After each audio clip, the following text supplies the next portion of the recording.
Hi, ഞാൻ Adeeb. ഐഫോണിലുള്ള tips and ട്രിക്സിനെ കുറിച്ചാണ് ഇന്നത്തെ ഈ വീഡിയോ. നിങ്ങളൊരു ഐഫോൺ യൂസറാണെന്നുണ്ടെങ്കിൽ ഈ വീഡിയോ അവസാനം വരെയായിട്ട് കാണാം. തീർച്ചയായിട്ടും ഒരു യൂസ്ഫുൾ ആയിട്ടുള്ള വീഡിയോ ആയിരിക്കും ഇത്. അപ്പോൾ നമുക്ക് വീഡിയോയിലോട്ട് പോകാം. ഐഫോണിൽ ഫോൺ കോൾസ് ചെയ്യുന്ന സമയത്ത് ഇവിടെ ഫോൺ കോൾസ് ഹോൾഡ് ചെയ്യാനുള്ള ഓപ്ഷൻ കാണാൻ സാധിക്കില്ല. സപ്പോസ് നമ്മുടെ ഫോൺ കോൾ ഹോൾഡ് ചെയ്യണമെന്നുണ്ടെങ്കിൽ മ്യൂട്ട് ബട്ടൻ്റെ മേലെ ലോങ് പ്രസ് ചെയ്യുകയാണെങ്കിൽ നമുക്ക് ഫോൺ ഹോൾഡ് ചെയ്യാൻ വേണ്ടി സാധിക്കുന്നതാണ്. ഐഫോണിലുള്ള കാൽക്കുലേറ്റർ നമുക്ക് നോർമൽ കാൽക്കുലേറ്റർ ആയിട്ട് ഉപയോഗിക്കാൻ വേണ്ടി സാധിക്കും. സപ്പോസ് നമുക്കിതിലൊരു സയൻറ്റിഫിക് കാൽക്കുലേറ്ററിൻ്റെ ആവശ്യം വരികയാണെങ്കിൽ നമ്മൾ എന്ത് ചെയ്യും? പ്രത്യേകിച്ച് വേറെ എല്ലാ ആപ്പും ഡൗൺലോഡ് ചെയ്യേണ്ടി വരുമോ? വേണ്ട. ഫോണ് ലാൻഡ്സ്കേപ്പിലോട്ട് തിരിച്ച് കഴിഞ്ഞാൽ സയൻറ്റിഫിക് കാൽക്കുലേറ്ററായിട്ട് നമുക്ക് ഇത് യൂസ് ചെയ്യാവുന്നതാണ്. അപ്പോൾ നിങ്ങൾക്ക് സയൻറ്റിഫിക് കാൽക്കുലേറ്ററിൻ്റെ ആവശ്യം ഉണ്ടെങ്കിൽ ട്രൈ ചെയ്ത് നോക്കുക. ഐഫോണിൽ കാൽക്കുലേറ്റർ യൂസ് ചെയ്യുന്നവരുടെ പ്രധാന പ്രശ്നം എന്ന് പറയുന്നത് ബാക്ക് സ്പേസ് ബട്ടൺ ഇവിടെ കൊടുത്തിട്ടില്ല. നമ്മൾ ടൈപ്പ് ചെയ്യുന്ന ഡിജിറ്റ് തെറ്റിക്കഴിഞ്ഞാൽ ഇത് ഫുള്ളായിട്ട് എറേസ് ചെയ്യേണ്ട ഒരു അവസ്ഥയാണ് ഐഫോണിലുള്ളത്. ബാക്ക് സ്പേസിൻ്റെ ബട്ടൺ ഇവിടെ കൊടുത്തിട്ടില്ലെങ്കിലും ബാക്ക് സ്പേസ് ചെയ്യാനുള്ള ഓപ്ഷൻ ഈ ഒരു കാൽക്കുലേറ്ററിലുണ്ട്. സപ്പോസ് നമ്മൾ ടൈപ്പ് ചെയ്ത ലാസ്റ്റ് ഡിജിറ്റ് നമുക്ക് എറേസ് ചെയ്യണമെന്നുണ്ടെങ്കിൽ നമ്മൾ ടൈപ്പ് ചെയ്തിട്ടുള്ള ഡിജിറ്റിൻ്റെ മേലെ സ്വൈപ്പ് ചെയ്ത് കഴിഞ്ഞാൽ നമുക്ക് എറേസ് ചെയ്യാൻ പറ്റുന്നതാണ്. ഇത് ലെഫ്റ്റിലോട്ടോ റൈറ്റിലോട്ടോ സ്വൈപ്പ് ചെയ്ത് കഴിഞ്ഞാൽ നമ്മൾ അവസാനമായിട്ട് ടൈപ്പ് ചെയ്ത ഡിജിറ്റ് നമുക്ക് എറേസ് ചെയ്യാൻ വേണ്ടി സാധിക്കുന്നതാണ്. ഈ കാൽക്കുലേറ്റർ ഇങ്ങനെ ഒരു സംഭവം ഉള്ളത് ഞാനിപ്പോഴാണ് അറിയുന്നത്. കഴിഞ്ഞ 7 മാസത്തിൻ്റെ മേലെയായിട്ട് ഞാൻ ഈ ഫോൺ ഉപയോഗിക്കുന്നുണ്ട്. കാൽക്കുലേറ്ററും റെഗുലറായിട്ട് ഉപയോഗിക്കുന്നുണ്ട്. ഈ ഫീച്ചർ ഉള്ളത് എനിക്ക് അറിയേയില്ലായിരുന്നു. ഞാൻ ഈ ഒരു വീഡിയോക്ക് വേണ്ടിയിട്ട് ഫീച്ചേഴ്സ് സെർച്ച് ചെയ്ത സമയത്താണ് ഇങ്ങനെ ഒരു ഫീച്ചർ ഉള്ളത് തന്നെ ഞാൻ അറിയുന്നത്. അപ്പോൾ തീർച്ചയായിട്ടും നിങ്ങൾ ഐഫോൺ യൂസ് ചെയ്യുന്ന ഫ്രണ്ട്സ് ഉണ്ടെങ്കിൽ അവർക്ക് ഷെയർ ചെയ്ത് കൊടുക്കുക. ഐഫോണിലെ സഫാരി ബ്രൗസറിൽ ഒരു വെബ്സൈറ്റ് എങ്ങനെ ലോങ് സ്ക്രീൻഷോട്ട് എടുക്കാൻ നമുക്ക് നോക്കാം. ഇപ്പോൾ ഞാനൊരു വെബ്സൈറ്റ് ഓപ്പൺ ചെയ്ത് വെച്ചിട്ടുണ്ട്. ഈ ഒരു വെബ്സൈറ്റ് നമുക്ക് ലോങ് സ്ക്രീൻഷോട്ട് എടുക്കുന്നത് എങ്ങനെയാണെന്ന് കാണാം. അതിനായിട്ട് ഇവിടെ ഒരു ഷെയർ ബട്ടൺ ഉണ്ട്. ഈ ബട്ടൺ ക്ലിക്ക് ചെയ്തതിനു ശേഷം ഓപ്ഷൻ സെലക്ട് ചെയ്യുക. ഇവിടെ PDF സെലക്ട് ചെയ്തതിനു ശേഷം ഡൺ കൊടുക്കുക. അതിനുശേഷം ഇവിടെ സേവ് ടു ഫയൽ എന്നുള്ള ഓപ്ഷൻ ഉണ്ടാവും. ഈ ഒരു ഫയൽ നമ്മുടെ ഡൗൺലോഡ്സിൽ സേവ് ചെയ്യുക. ഇനി നമുക്ക് ഡൗൺലോഡ്സിൽ പോയി നോക്കാം.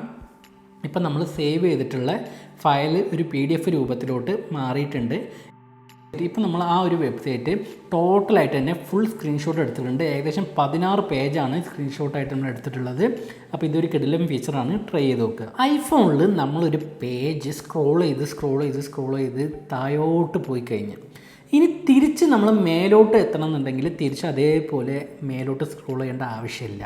അതിന് പകരമായിട്ട് ഇവിടെ നോട്ടിഫിക്കേഷൻ ബാറിൽ ടൈം കാണാൻ സാധിക്കും. ഈ ടൈമിൻ്റെ മേലെ ജസ്റ്റ് ഒരു 1 ടാപ്പ് ചെയ്ത് കഴിഞ്ഞാൽ നിങ്ങൾക്ക് മേലോട്ട് പോകാൻ വേണ്ടി സാധിക്കുന്നതാണ്. ഈ ട്രിക്ക് എല്ലാ സിറ്റുവേഷനിലും വർക്കിംഗ് ആണ്. വെബ് പേജിൽ മാത്രമല്ല എല്ലാ ആപ്പിലും ഈ ഒരു ട്രിക്ക് വർക്കിംഗ് ആണ്. അത് ഞാനിപ്പോൾ ഇൻസ്റ്റാഗ്രാം തുറന്ന് വെച്ചിരിക്കുകയാണ്. ഇൻസ്റ്റാഗ്രാമിലും ഈ ടൈമിൻ്റെ മേലെ ടാപ്പ് ചെയ്ത് കഴിഞ്ഞാൽ മേലോട്ട് എനിക്ക് പോകാൻ വേണ്ടി സാധിക്കുന്നതാണ്. അപ്പോൾ ഇതൊരു കിടിലൻ ഫീച്ചറാണ്. ട്രൈ ചെയ്ത് നോക്കുക. ഐഫോണിൽ ഫോട്ടോസ് എങ്ങനെ ഹൈഡ് ചെയ്യാൻ നോക്കാം. അതിനായിട്ട് ആദ്യം ഫോട്ടോസിൽ പോയിട്ട് നമുക്ക് ഹൈഡ് ചെയ്യേണ്ട ഫോട്ടോസ് ഞാൻ സെലക്ട് ചെയ്യുകയാണ്. ഫോട്ടോസ് സെലക്ട് ചെയ്തതിന് ശേഷം ഇവിടെ ഷെയർ ബട്ടൺ ഉണ്ടാവും. ഈ ബട്ടൺ ക്ലിക്ക് ചെയ്ത് ഇവിടെ ഹൈഡ് എന്നുള്ള ഓപ്ഷൻ കാണാൻ സാധിക്കും. ഇതിൽ പ്രസ് ചെയ്ത് കഴിഞ്ഞാൽ നമുക്ക് ഈ ഫോട്ടോസ് എല്ലാം ഹൈഡ് ചെയ്യാൻ വേണ്ടി സാധിക്കുന്നതാണ്. ഇനി ഈ ഹൈഡ് ചെയ്ത ഫോട്ടോസ് എവിടെ നിന്ന് നമുക്ക് എടുക്കാമെന്ന് ചോദിക്കുകയാണെങ്കിൽ ഇവിടെ ആൽബംസിൽ ക്ലിക്ക് ചെയ്തതിന് ശേഷം താഴെ ഹിഡൻ എന്നുള്ളൊരു ഓപ്ഷൻ കാണാൻ സാധിക്കും.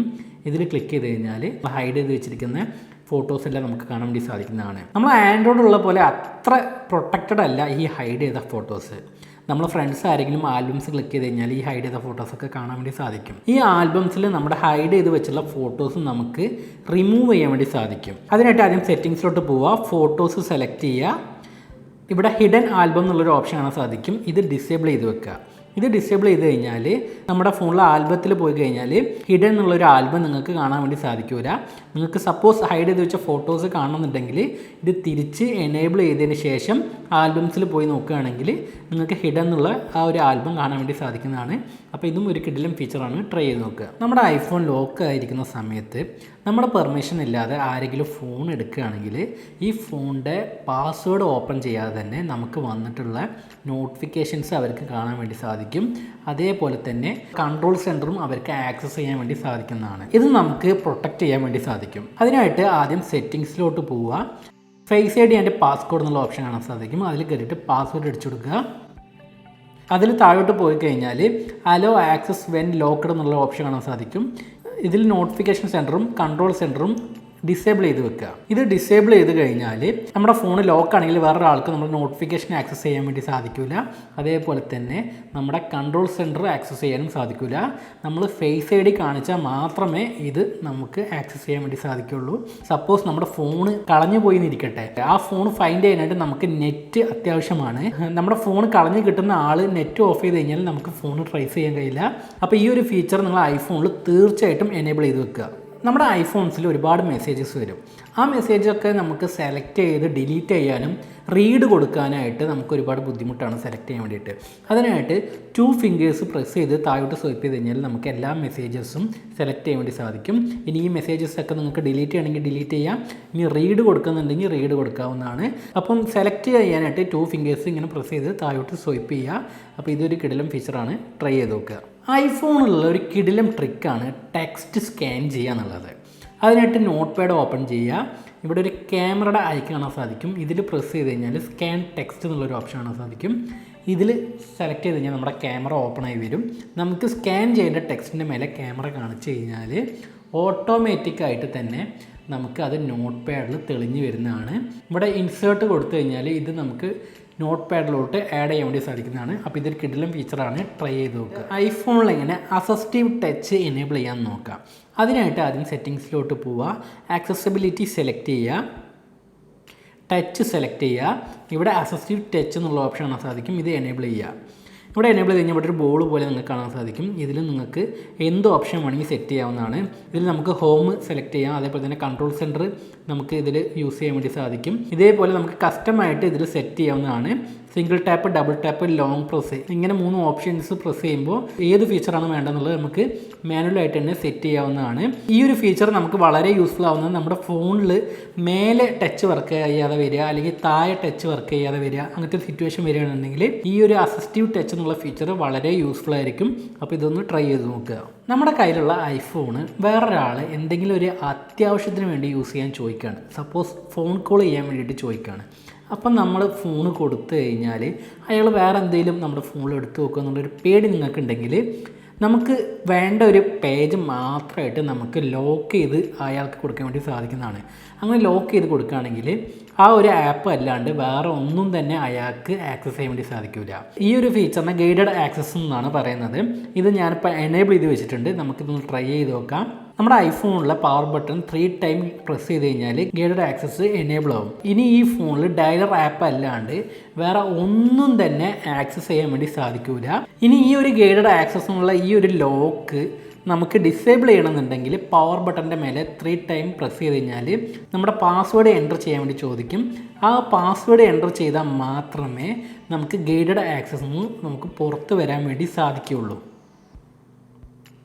ഇനി ഇത് എങ്ങനെ എനേബിൾ ചെയ്യാൻ നോക്കാം. സെറ്റിങ്സിലോട്ട് പോയി ആക്സസിബിലിറ്റി സെലക്ട് ചെയ്യുക. ഇവിടെ ഗൈഡഡ് ആക്സസ് എന്നുള്ളൊരു ഓപ്ഷൻ കാണാൻ സാധിക്കും. ഇത് എനേബിൾ ചെയ്ത് പാസ്വേഡ് സെറ്റ് ചെയ്യുക. പിന്നെ ഇവിടെ ഫേസ് ഐ ഡി എന്നുള്ളൊരു ഓപ്ഷൻ കാണാൻ സാധിക്കും. ഇത് എനേബിൾ ചെയ്ത് കഴിഞ്ഞാൽ നമുക്ക് പാസ്വേഡ് അടിക്കാതെ തന്നെ നമ്മുടെ ഫേസ് ഐ ഡി യൂസ് ചെയ്ത് ഈ ഗൈഡഡ് ആക്സസ് നിന്ന് നമുക്ക് പുറത്തോട്ട് വരാൻ വേണ്ടി സാധിക്കും. അപ്പോൾ ഇതൊരു കിടിലം സെക്യൂരിറ്റി ഫീച്ചറാണ്, ട്രൈ ചെയ്ത് നോക്കുക. ഐഫോണിൻ്റെ ബാക്ക് സൈഡിൽ ഇങ്ങനെ ഡബിൾ ടാപ്പ് ചെയ്ത് കഴിഞ്ഞാൽ സ്ക്രീൻഷോട്ട് എടുക്കാൻ സാധിക്കും. അതേപോലെ തന്നെ ട്രിപ്പിൾ ടാപ്പ് ചെയ്യുകയാണെങ്കിൽ നമുക്ക് വേറെ ഏതെങ്കിലും ഒരു ഫീച്ചർ നമുക്ക് ആഡ് ചെയ്ത് വെക്കാൻ വേണ്ടി സാധിക്കും. ഈ ഒരു ഫീച്ചർ എനേബിൾ ചെയ്യാനായിട്ട് സെറ്റിങ്സിലോട്ട് പോവുക, ആക്സസിബിലിറ്റി സെലക്ട് ചെയ്യുക, ടച്ച് സെലക്ട് ചെയ്യുക. ഇവിടെ താഴെ വന്നു കഴിഞ്ഞാൽ ബാക്ക് ടാപ്പ് എന്നുള്ള ഓപ്ഷൻ കാണാൻ സാധിക്കും. ഈ ഓപ്ഷനിൽ ക്ലിക്ക് ചെയ്ത് ഡബിൾ ടാപ്പ് ചെയ്യുമ്പോൾ നമുക്ക് ഏത് ഫീച്ചറാണ് എനേബിൾ ചെയ്യേണ്ടതെന്ന് നമുക്ക് ഇവിടെ സെലക്ട് ചെയ്യാൻ വേണ്ടി സാധിക്കും. അതേപോലെ തന്നെ ട്രിപ്പിൾ ടാപ്പിൻ്റെ ഓപ്ഷൻ ഇവിടെ ഉണ്ട്. ഐഫോണിൻ്റെ ബാക്ക് സൈഡിൽ ട്രിപ്പിൾ ടാപ്പ് ചെയ്യുമ്പോൾ നമുക്ക് ക്യാമറ ഓപ്പൺ ചെയ്ത് വരണമെന്നുണ്ടെങ്കിൽ ഇതിൽ സെലക്ട് ചെയ്യാവുന്നതാണ്. ഇവിടെ കുറേ ഓപ്ഷൻസ് കൊടുത്തിട്ടുണ്ട്. നമുക്ക് വേണ്ട ഓപ്ഷൻസ് ഇതിൽ സെറ്റ് ചെയ്യാവുന്നതാണ്. ഇപ്പോൾ ഞാൻ ട്രിപ്പിൾ ടാപ്പ് ചെയ്യാണ്, കണ്ടില്ലേ, ക്യാമറ ഓപ്പൺ ചെയ്ത് വന്നിട്ടുണ്ട്. അപ്പോൾ ഇതും നല്ലൊരു കിടിലം ഫീച്ചറാണ്, ട്രൈ ചെയ്ത് നോക്കുക. ഐഫോണിൽ വീഡിയോസ് എടുക്കുന്ന സമയത്ത് നമ്മുടെ ഫോണിൽ പ്ലേ ആവുന്ന സൗണ്ട് എന്തായാലും കട്ടായി പോകും. നമ്മുടെ ഫോണിൽ മ്യൂസിക് പ്ലേ ചെയ്യും വേണം. അതേ മ്യൂസിക് നമ്മൾ എടുക്കുന്ന വീഡിയോയിലും വരണം എന്നുണ്ടെങ്കിൽ നമ്മൾ മ്യൂസിക് പ്ലേ ചെയ്തതിന് ശേഷം ക്യാമറ ഓപ്പൺ ചെയ്തിട്ട് ഫോട്ടോ സെലക്ട് ചെയ്യുക. ഇവിടെ ഷട്ടർ ബട്ടൻ്റെ മേലെ ലോങ് പ്രസ് ചെയ്യുകയാണെങ്കിൽ നമുക്ക് വീഡിയോസ് ഷൂട്ടാവും. ഇങ്ങനെ ഷൂട്ട് ചെയ്യുന്ന സമയത്ത് നിങ്ങൾ ഫോണിൽ പ്ലേ ചെയ്തിട്ടുള്ള സോങ് കട്ടാവില്ല. ഫോണിൽ പ്ലേ ആയിക്കൊണ്ടിരിക്കുന്ന സോങ് നിങ്ങൾ വീഡിയോയിൽ ഇൻക്ലൂഡ് ചെയ്യാൻ വേണ്ടി സാധിക്കുന്നതാണ്. അപ്പോൾ ഈ ഒരു ഫീച്ചറും കിടിലം ഫീച്ചറാണ്, ട്രൈ ചെയ്ത് നോക്കുക. ഐഫോണിൽ റീസെൻറ്റ് ആപ്സിലോട്ട് പോവുകയാണെങ്കിൽ ഒരുപാട് ആപ്സ് നമ്മൾ ഓപ്പൺ ചെയ്ത് വെച്ചിട്ടുണ്ടാവും. ഇതെല്ലാം ക്ലോസ് ചെയ്യാനായിട്ട് നമ്മൾ ഓരോന്നും ക്ലോസ് ചെയ്യേണ്ടി വരും. ക്ലോസ് ആൾ ടാബ്സ് എന്നുള്ളൊരു ഓപ്ഷൻ ഇവിടെ ഇല്ല. നിങ്ങൾക്ക് ഒന്നിൽ കൂടുതൽ റീസെൻറ്റ് ആപ്സ് ക്ലോസ് ചെയ്യണമെന്നുണ്ടെങ്കിൽ 3 ഫിംഗേഴ്സ് ഇങ്ങനെ സ്വൈപ്പ് ചെയ്ത് കഴിഞ്ഞാൽ നിങ്ങൾക്ക് ഒന്നിൽ കൂടുതൽ ആപ്സ് ക്ലോസ് ചെയ്യാൻ വേണ്ടി സാധിക്കുന്നതാണ്. അപ്പോൾ ഇതും ട്രൈ ചെയ്ത് നോക്കുക. അപ്പോൾ ഇത്രയുമാണ് ഇന്നത്തെ ഈ വീഡിയോ നിങ്ങൾക്ക് ഇഷ്ടമായിട്ടുണ്ടാകുമെന്ന് പ്രതീക്ഷിക്കുന്നു. അപ്പോൾ നമുക്ക് അടുത്ത വീഡിയോയിൽ കണ്ടുമുട്ടാം. ബൈ.